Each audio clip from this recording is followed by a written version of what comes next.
அனைவருக்கும் வணக்கம். நம்ம இன்னைக்கு என்ன பற்றி பேசுகிறோம் அப்படின்னா, நம்ம தமிழ்நாட்டில் இது வரைக்கும் எத்தனை முறையோ வீடியோ போட்டிருக்காங்க, நிறைய பேர் பேசியிருக்காங்க. இந்த விஷயம் இதோட முடிச்சிடணும், நம்ம தமிழ்நாட்டில் வேண்டாம், தமிழ்நாட்டில் இந்தியாவிலே வேண்டாம் அப்படின்ற மாதிரி தான் நிறைய பேர் எதிர்பார்க்குறோம். ஆனால் யார் ஆட்சிக்கு வந்தாலும் சரி, அது நடந்ததே தீருது. அதுக்கு நிரந்தர தீர்வுன்னா கண்டிப்பாக கேள்விக்குறியாக இருக்குது. என்ன சொல்ல வரேன்னு உங்களுக்கு எல்லாரும் புரிஞ்சிருக்கும். சமீபத்தில் கோயம்புத்தூரில் சூலூர் நடந்த 10 வயசு சிறுமிக்கு நடந்த ஒரு மிகப்பெரிய கொடூரமான விஷயம், வருத்தத்துக்குரிய விஷயம்.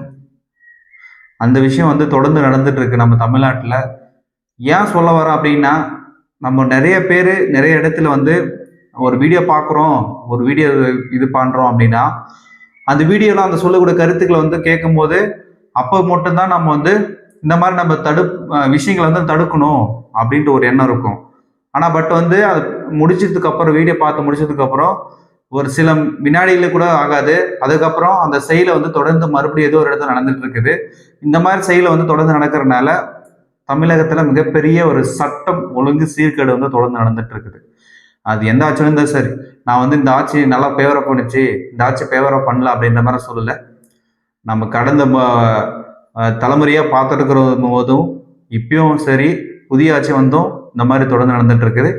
இதுக்கெல்லாம் யார் காரணம், என்ன காரணம் அப்படின்னு பார்த்தீங்கன்னா, இந்த சமூகத்துல பயன்றதை கிடையாது.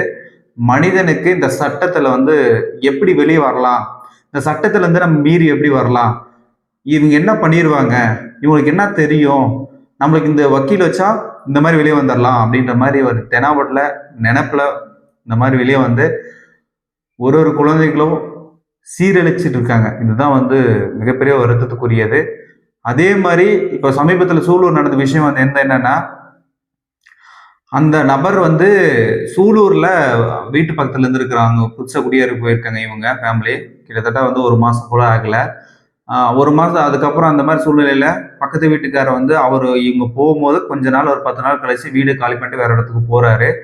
போகும்போது அந்த 10 நாள் இடைப்பட்ட கேப்பில் அந்த சிறுமியிடம் நல்லா பேசி சிரித்து அந்த சிறுமிக்கு சாக்லேட் அந்த மாதிரிலாம் வாங்கி கொடுத்து ஒரு நட்பாக பழகி இந்த மாதிரி விஷயத்த செஞ்சுருக்காங்கன்னு சொல்ல வராங்க. உண்மையான விசாரணை முழுக்க வெளியிட்டு பார்த்தா தெரிய வரும். இப்போ இருக்கிற தகவல் இந்த மாதிரி நடந்துட்டு இருக்குது. குற்றவாளி அதிகாரிகள் 24 மணி நேரத்தில் கைது பண்ணாங்க.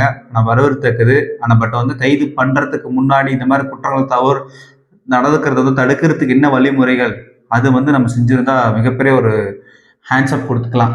ஏன் சொல்ல வர அப்படின்னு பார்த்தீங்கன்னா, அதிகாரிகளும் 24 மணி நேரம் யாருக்கும் பாதுகாப்பு கொடுக்க முடியாது. சரியா? ஒரு விஷயம். அரசாங்கமும் இவன் தப்பு பண்ணுவான், தப்பு பண்ண மாட்டான் அப்படின்னு சொல்லிட்டு ஒருத்தர் பார்க்க முடியாது. மக்களாக நாமளும், பொதுமக்களாக நம்மளும் பார்த்தோன்னா ஒரு முன்னாடி பார்க்க முடியாது. அவனா சிந்திச்சு இதை நம்ம செய்யறது தவறு, நம்ம செய்யக்கூடாது அப்படின்னு ஒரு எண்ணம் வர வரைக்கும் இந்த மாதிரி தவறுகள் நடந்துட்டு இருக்கும்.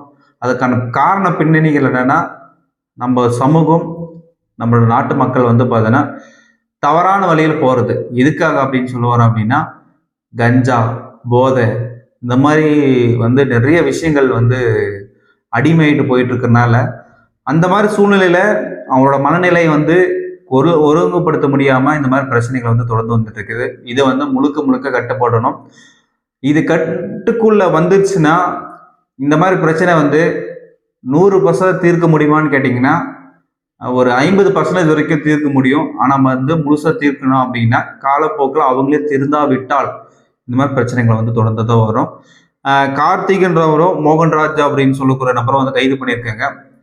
கைது பண்ணவங்க ஓகே, சிறையில் அடிச்சு தண்டனை வாங்கிக்கணும்னு சொல்லியிருக்காங்க. சிஎம் ட்விட்டர்ல ஆதரவு கொடுத்துருக்காங்க. அதுக்கப்புறம் தொலைபேசியில இன்னைக்கு பேசியிருக்கிறாங்க.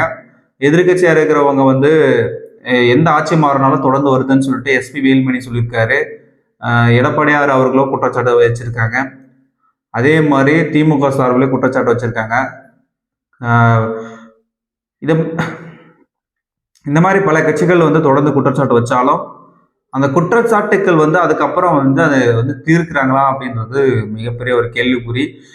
கண்டிப்பா புதிய ஆட்சி அமைச்சிருக்கிறீங்க, கண்டிப்பா இதெல்லாம் நீங்க கவனத்தில் கொண்டு இந்த மாதிரி விஷயங்கள் நடக்குது அப்படின்னா நீங்க எந்த விசாரணையும் இருக்கக்கூடாது. குற்றவாளி சொல்லப்பட்டால் உடனடியாக பார்த்தீங்கன்னா அவங்கள வந்து என்கவுண்டரில் போட்டு இது பண்ணணும். அப்போ தான் வந்து வெளிப்படையாக இந்த விஷயத்த வந்து செய்யணும். அப்போ தான் வந்து மக்கள் வந்து திருந்துவாங்க, திருந்தி நல்லொழுக்கமாக வாழணும் அப்படின்றது என்னோட கருத்து.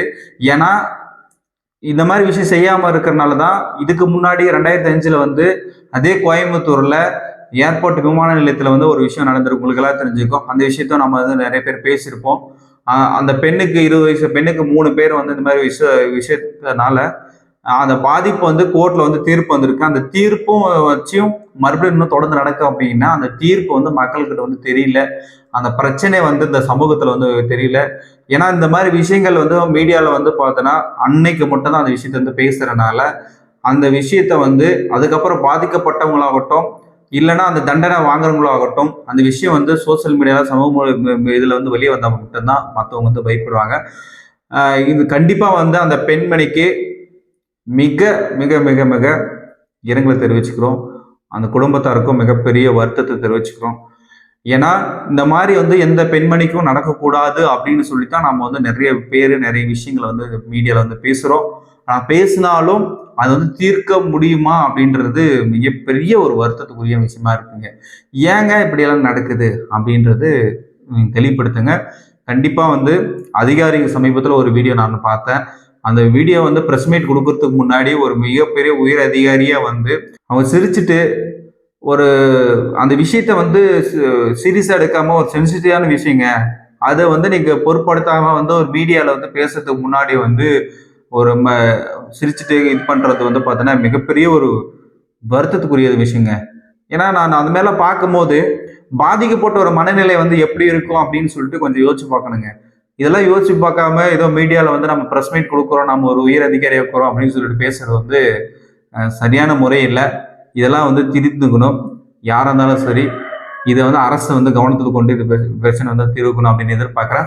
கண்டிப்பாக வந்து மிக விரைவில் இந்த மாதிரி பிரச்சனைகள்லாம் வராமல் இருக்கிறதுக்கு அரசு நடவடிக்கை எடுக்கும் அப்படின்னு சொல்லிட்டு தாழ்மையை கேட்டுட்டு இந்த வீடியோ முடிச்சுக்கிறேன்.